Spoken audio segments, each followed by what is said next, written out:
This episode of Real Engineering is brought to you by CuriosityStream. Watch thousands of documentaries for free for 31 days at curiositystream.com/real engineering.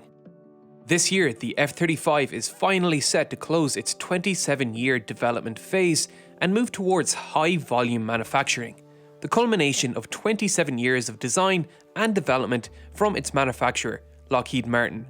27 years of development crossing the finish line in the midst of a political power struggle in America. This is, after all, the most expensive weapon system in the history of humankind. Costs have inflated as a result of the American military-industrial complex, where the intertwining of politics, economy, and the military industry encourages companies like Lockheed Martin and Boeing to not vertically integrate their companies, as a means of spreading jobs across America and thereby increase political support for these programs and the politicians that approve them in Congress to win contracts. We could deep dive into these muddied waters of politics, but this channel is about engineering, and the development costs of the F-35 would be astronomical even without these issues. So let's explore the design of this plane and see whether its price tag is really worth it. From the start, the F-35 sought to be the jack of all trades, an air superiority machine to replace the Air Force's F-16s and A-10s, a stealth fighter taking the lessons learned from the B-2 program and improving upon Lockheed's previous ventures into stealth technology with the F-22 Raptor and the F-117 Nighthawk, a carrier-capable fighter to replace the F-A-18 Hornets of the Navy, and perhaps most audacious of all, it would take on the challenge of vertical landings, taking over from the British AV-8B Harrier. Taking on all these advanced technologies and combining them into one plane was never going to be an easy or cheap task, and the program was made even more expensive by what was initially intended to be a cost-saving measure. This plane would be developed as a joint venture between 3 US military branches, the Air Force, Navy, and Marines, a single plane for each branch of the military. The program was named the Joint Strike Fighter, and its goal was to produce a next-generation plane that could replace fighter, strike, and ground attack aircraft of not just the United States, but all of its allies. Unlike the F-22 Raptor, which is a US Air Force exclusive plane, the F-35 would be commercially available. The Joint Strike Fighter program began life as a competition between McDonnell Douglas, Northrop Grumman, Lockheed Martin, and Boeing, with Lockheed and Boeing going on to develop prototype aircraft as finalists in the competition, both eager to win what was sure to be one of the most lucrative contracts they would ever sign. Boeing's aircraft, the X-32, was an odd-looking aircraft, featuring a massive single air intake that made it less VTOL and more VLOL. Its looks alone may have stopped it from winning this valuable contract, but what really held it back was Boeing's decision to create 2 prototype planes, one capable of supersonic flight and one capable of vertical takeoff, using the same vector thrust as the Harrier, which it was supposed to be replacing. The engine used in the Harrier is similar to a traditional jet engine in that it consists of a low-pressure compressor fan, a high-pressure compressor, a combustion chamber, a high-pressure turbine, and a low-pressure turbine. But its outlet nozzle placement is anything but traditional. 2 outlets are placed immediately after the low-pressure compressor, with another 2 ducting air from the higher-pressure turbines.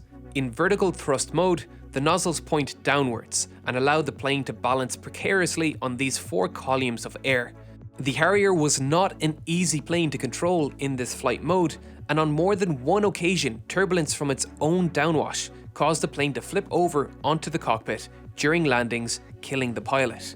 A large part of these control issues can be attributed to the proximity of the control nozzles to the center of gravity of the plane, giving them less mechanical advantage to manipulate the plane's attitude.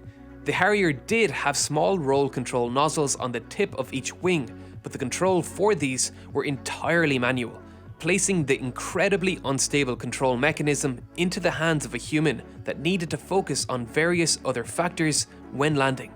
The X-32 used many of the same techniques to achieve vertical thrust, but improved on many of the Harrier's shortcomings. Instead of using the same nozzles for cruise and direct lift, the X-32 would close valves for each when needed. In normal flight, the cruise nozzles would open, allowing the thrust of the jet engine to be directed efficiently through the rear of the aircraft. Then, during transition, this nozzle would close and force air through the direct lift nozzles. They placed larger roll control nozzles further from the plane's center of mass and also employed a cold air screen placed just forward of the lift nozzles. This was intended to stop hot, turbulent air from the direct lift nozzles from entering the front intake, which was a massive issue for the Harrier as it landed. Jet engines need cold and smooth air to operate at maximum thrust, which was difficult to get when landing and directing the entirety of your thrust directly at the ground. Despite these improvements, Lockheed ultimately won the contract, impressing the Joint Strike Fighter program with their lift fan system. The engine thrust here, once again, exits a single exhaust nozzle during normal flight, but when the show begins, the X-35 was capable of some incredible transformer-like changes.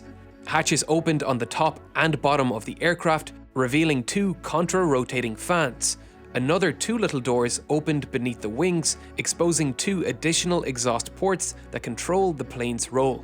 Finally, as the plane begins to slow down, the cruise nozzle would begin to pivot downwards, transitioning the remaining thrust of the jet engine from horizontal to vertical. The lift fan solved many of the same issues that plagued the Harrier. The lift fan produced the majority of the vertical thrust and it did not heat up the air significantly in the process. The roll control had significantly more mechanical advantage and divvied the majority of the control over to a computer. Perhaps most influential in their success to winning the contract, this prototype was capable of both vertical landings and supersonic flight. This was the kind of innovation the Joint Strike Fighter program was looking for. The lift fan is essentially a turboprop engine like something you would find on an Osprey. The propellers are driven by a driveshaft connected to the jet engine turbines, which can be disengaged during normal flight. This means the lift fan is dead weight during cruise, but what it adds in weight it more than makes up for in lift. Combined, these propulsion methods can produce 185 kilonewtons of lift. The Harrier could only manage 106. This increase in direct lift capabilities was vital to making the F-35 a worthy successor to the Harrier, as one of the Harrier's greatest weaknesses was its limitations in maximum takeoff and landing weight. The Harrier, like the F-35B, mostly operated in short takeoff and vertical landing mode.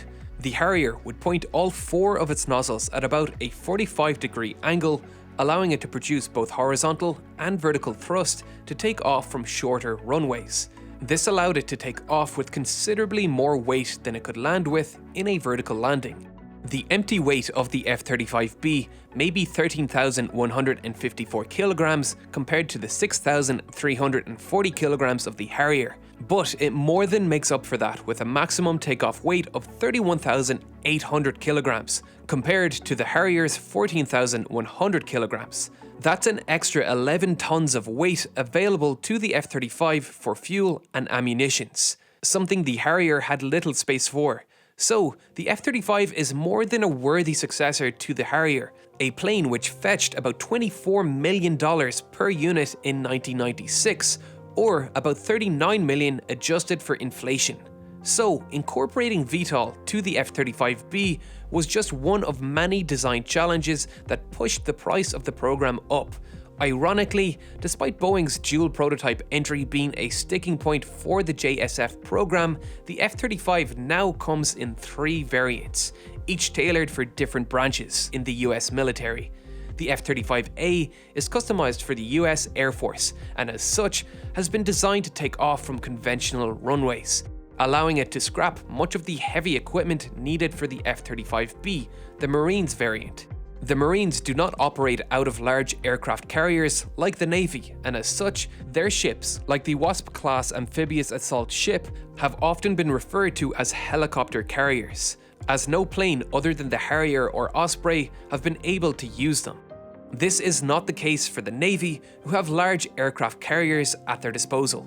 The final variant is the F-35C, which has been designed to satisfy the Navy's requirements, having wings that are about 40% larger than either of its sister variants, and its landing gear is much heavier and stronger.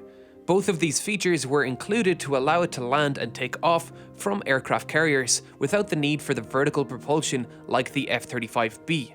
The larger wings not only allow the F-35C to have the largest fuel capacity of the three, but also give it much better lift at slower speeds, making landings and takeoffs much easier on the deck of an aircraft carrier, while the heavier landing gear allows the plane to survive the rough landings associated with the arresting wire landings on aircraft carriers.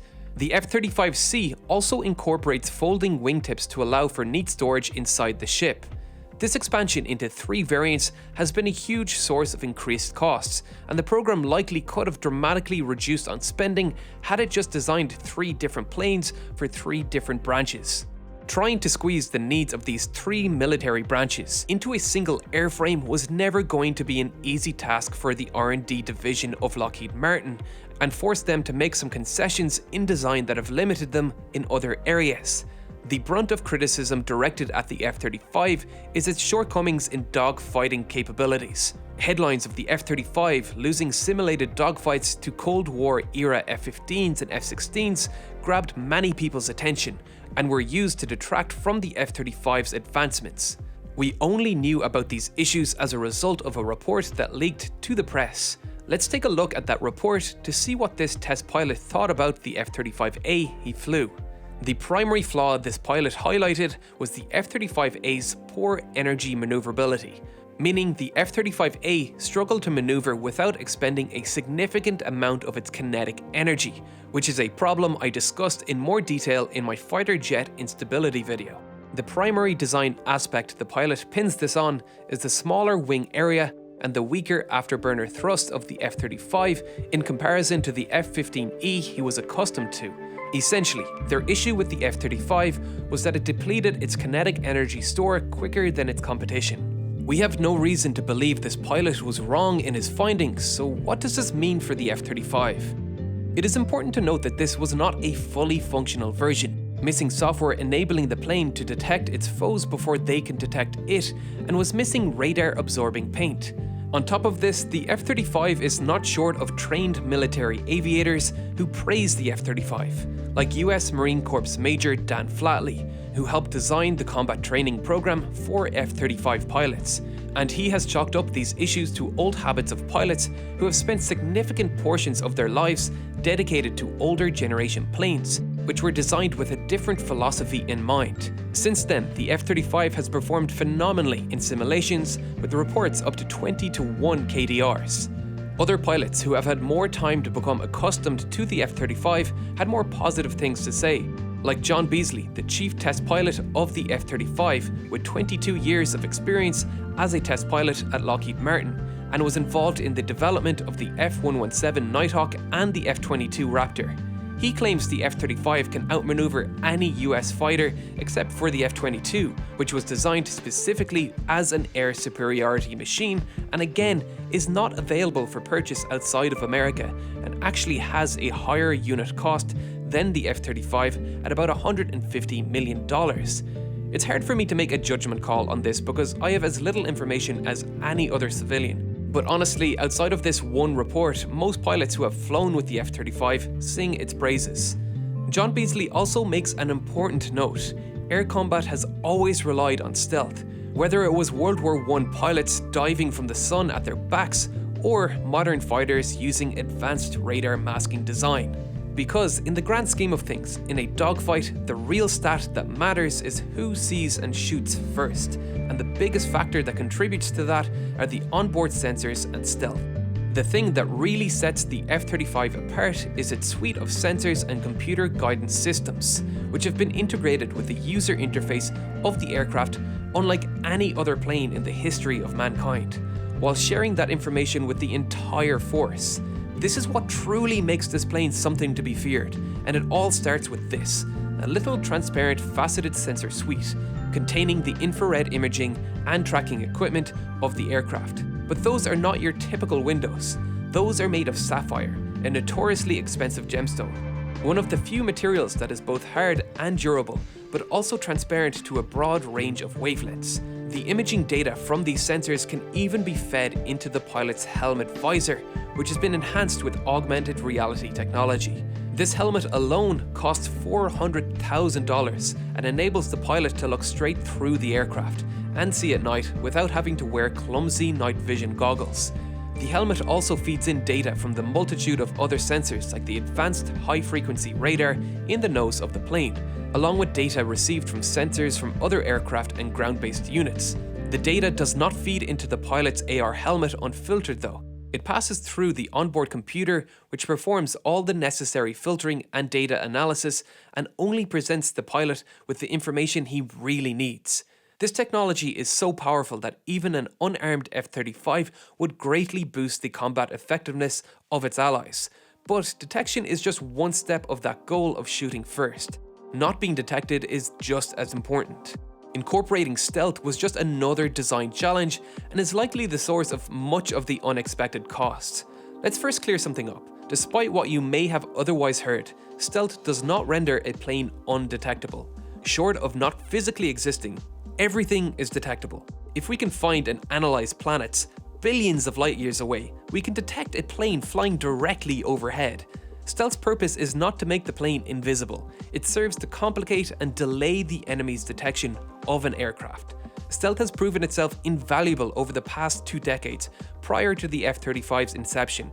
The F-117 Nighthawk flew over 1,300 missions over Iraq during the Gulf War, scoring direct hits on over 1,600 high-value targets without losing a single aircraft. But it was far from perfect. Lockheed knew this all too well as the manufacturer of the F-117. In 1999, a Nighthawk was infamously spotted by radar and subsequently shot down over Serbia. The pilot survived, but the plane crashed and remained mostly intact, handing over a valuable technology to the Russians to reverse engineer. Stealth serves a single purpose, to avoid detection, and the F-117 failed here. But it was developed using 1970s era computing technology. Its panels were flat and faceted simply because we did not have the computers capable of analyzing more complicated shapes to optimize stealth. Early attempts at stealth worked under a fairly simple theory. Radar works by sending out pulses of electromagnetic waves and waits and listens for reflections. The idea behind stealth technology is to not reflect those waves back at the emitter and thus avoiding detection. This is why the F-117 is shaped like this. Each panel has been angled and placed in a way to minimize how much of this energy it will reflect back to the sender. It was also coated in a paint that would help absorb some of that electromagnetic radiation. Opponents of stealth technology, despite its proven track record, are quick to point out that long wavelength radar is capable of detecting stealth aircraft. The same kind of radar that detected the F-117 over Serbia, and the same kind of radar used in the Battle of Britain. While this is true, these stealth aircraft are optimized to avoid detection of higher frequency radar. Those opponents rarely mention that low frequency, long wavelength radar do not provide high fidelity measurements and struggle to pinpoint the location of the aircraft. This makes them effective early warning systems, but entirely useless for directing missiles. While this is certainly not useless, it's not particularly useful in air-to-air combat. Had the F-117 Nighthawk on that night been escorted by its usual squadron of electronic jamming prowler aircraft, the missiles may well have never got a lock. This was made worse by the fact the aircraft was flying a regular flight path, and so the Serbians knew where to look. Topping this off, the F-117 was designed in an era before sophisticated computational analysis was available, and so it took this relatively simplistic flat-faceted form. The B-2 and F-22, however, greatly improved on the technology, utilizing complex curved shapes which no human could hope to calculate the radar signature of, and they have never been shot down. The curves diffuse those radio waves in many directions, rather than reflecting it all in one direction, which makes it easier to detect by receivers listening in locations separate to the emitter, a fairly standard practice today. The F-35 uses the same complex curves to avoid detection by these high-frequency radars, and this is likely one of the things driving its development costs up the most. Stealth technology requires precision beyond any other type of manufacturing. This is manageable at small-scale production like that of the B-2 and F-22, which had very small production runs. The F-35, however, is expected to be a mass-manufactured aircraft that foreign allies with shallower pockets than the US military will be willing to pay for. Creating a manufacturing line that requires this level of precision was never going to be cheap. Panels cannot have gaps between them, they cannot be malformed, a single scratch on the radar-absorbing coating will require an entire repaint of the part. Small manufacturing defects have caused recalls on multiple occasions. Lockheed is only now starting to comfortably roll the plane off the assembly lines, and that is reflected in the lowering price of the aircraft. The latest batch of orders have reduced in cost by 5.4% for the F-35A, 5.7% for the B variant, and 11.1% for the F-35C, leaving us with a unit cost of $89.2 million for an F-35A, $115.5 million for an F-35B, and $107.7 million for an F-35C, with the F-35A expected to drop by a further 4.7% to $85 million by the end of 2019.